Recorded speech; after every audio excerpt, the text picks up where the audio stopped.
Squirrel versus motorcycle. Not to worry, the bike doesn't stand a chance. Trust me. Potty before you read this one. Oh, time out. Oh, wait a minute. Line out. Need a potty before we read it? You might want to. We can make it through. Okay, Sorry. we're going to do it. All right, here we go. I never dreamed slowly cruising on my motorcycle through a residential neighborhood could be so incredibly dangerous. Little did I suspect. I was on Bryce Street, a very nice neighborhood with perfect lawns and slow traffic. As I passed an oncoming car, a brown, furry missile shot out from under it and tumbled to a stop immediately in front of me. It was a squirrel and must have been trying to run across the road when it encountered the car. Oops. I really was not going very fast, but there was no time to brake or avoid it. It was that close. I hate to run over animals, and I really hate it on a motorcycle, but a squirrel should pose no danger to me. I barely had time to brace for the impact. Animal lovers, never fear. Squirrels, I discovered, can take care of themselves. Inches before impact, the squirrel flipped to its feet. He was standing on his hind legs and facing my oncoming Valkyrie with steadfast resolve in his beady little eyes. His mouth opened, and on the last possible second, he screamed and leapt. I was pretty sure the scream was squirrel for banzai, or maybe die, you heathen scum. The leap was nothing short of spectacular. And I would jump on his shoulders, but I can't do that anymore. You try. She is He shot straight up, flew over my windshield, and impacted me squarely in the chest. Instantly, he set upon me. If I did not know better, I would have sworn he brought 20 of his little buddies along for the attack, snarling, hissing, and tearing at my clothes. He was a frenzy of activity. As I was dressed only in a light t-shirt, summer riding gloves, and jeans, this was a bit of a cause for concern. This furry little tornado was doing some damage. Now picture a large man on a huge black and chrome cruiser, dressed in jeans, a t-shirt, and leather gloves, puttering at maybe 25 miles down a quiet residential street, and in the fight of his life with a squirrel. And losing, I grabbed him with my left hand. After a few misses, I finally managed to snag his tail. With all my strength, I flung the evil rodent off to the left of the bike, almost running into the right curb as I reconciled the throw. That should have done it. The matter should have ended right there. It really should have. The squirrel could have sailed into one of the pristinely kept yards and gone about his business, and I could have headed home. No one would have been the wiser. But this was no ordinary squirrel. This was not even an ordinary angry squirrel. This was an evil mutant attack squirrel of death. Somehow he caught my gloved finger with one of his little hands, and with the force of my throw swung around, and a resounding thump and an amazing impact. He landed squarely on my back, resumed his rather antisocial and immediately distracting activities. He also managed to take my left glove with him. The situation was not improved. Not improved at all. But I wish it was. Me too. That was my audition. Okay, moving on. His attacks were continuing, and now I could not reach him. Now I could not reach him. That's what it says. Now I could not reach him. That means I should not be able to reach you. I was startled, to say the least. The combination of the force of the throw, only having one hand, the throttle hand, on the handlebars, and my jerking back, unfortunately, put a healthy twist through my right hand and into the throttle. A healthy twist on the throttle of a Valkyrie can only have one result. Torque! This is what the Valkyrie is made for, and she is very, very good at it. The engine roared, and the front wheel left the pavement. The squirrel screamed in anger. The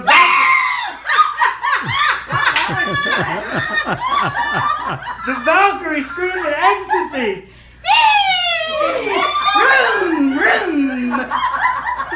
I screamed in, well, I just plain screamed. What? Oh, I needed wanted to do that. Now picture a large man on a huge black and chrome cruiser, dressed in jeans, a slightly squirrel torn t-shirt, wearing only one leather glove, and roaring at maybe 50 miles per hour and rapidly accelerating down a quiet residential street on one wheel with a demonic squirrel of death on his back. The man and the squirrel are both screaming bloody murder. With sudden acceleration, I was forced to put my other hand back on the handlebars and try to get control of the bike. This was leaving the mutant squirrel to his own devices, but I really did not want to crash into somebody else's tree, house, or parked car. I gotta move over here now, okay. Also,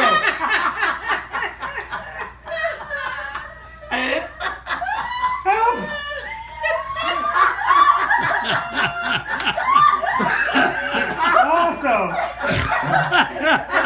Also, I had not yet figured out how to release the throttles.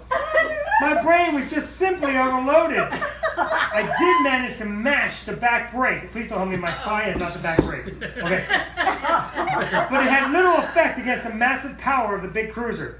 About this time, it's a head in my back. About this time, the squirrel decided I was not paying sufficient attention to his very serious battle. Maybe he was an evil mutant Nazi attack squirrel of death, and he came around my neck and got inside my full face helmet with me. Awkward. As the That wasn't in there. It's right there. It's right there. Tell me It about does it. not say awkward. Oh no, awkward's not in there.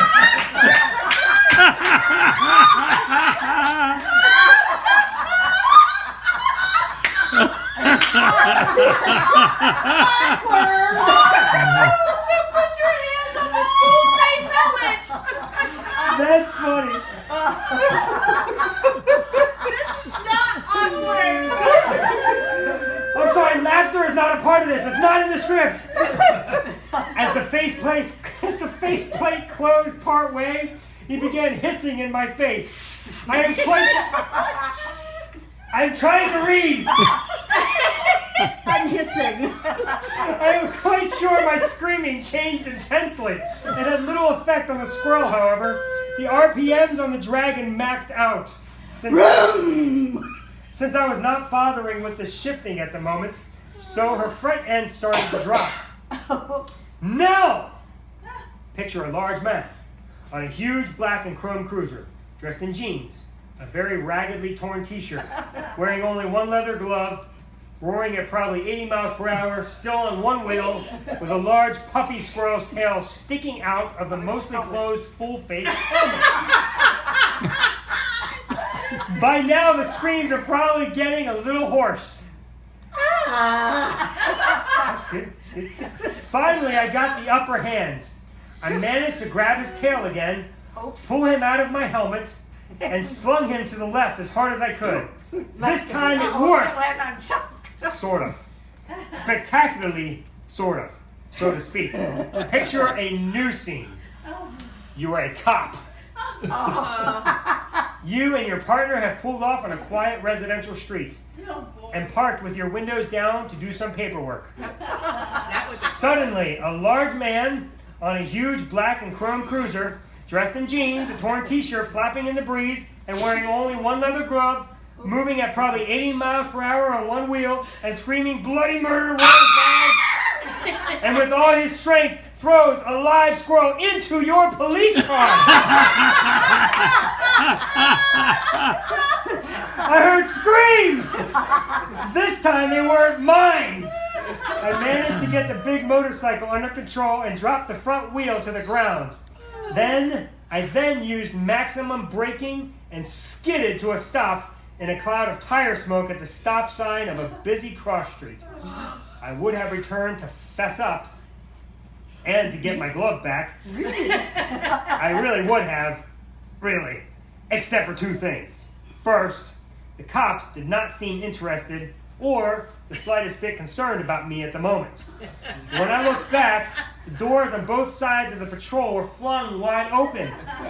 The cop from the passenger side was on his back, doing a crab walk into somebody's front yard, quickly moving away from the car.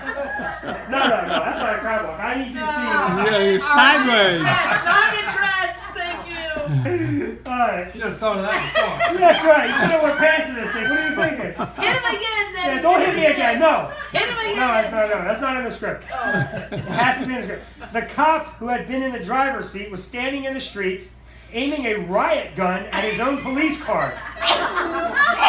So the cops were not interested in me. They often insisted to let the professionals handle it, quote unquote. Anyway, that was one thing. The other? Well, I could clearly see shredded and flying pieces of foam and upholstery from the back seat. But I could also swear I saw the squirrel in the back window, shaking his little fist at me. But that is one dangerous squirrel. And now he has a patrol car. A somewhat shredded patrol car, but it was all his. I took a deep breath, turned my turn signal on, made a gentle right turn off of Bryce Street, and sedately left the neighborhood. I decided it was best to just buy myself a new pair of gloves and a whole lot of Band-Aids. Was that in there? Yes. Yay! If you should meet me and forget me, you have lost nothing. But if you should meet Jesus and forget him, you have lost everything. And there's the moral of the story. There you go. Nice. And my friends, that's a great summary of Revelation. There you go. Excellent. In case you're not wondering the tie-in, that was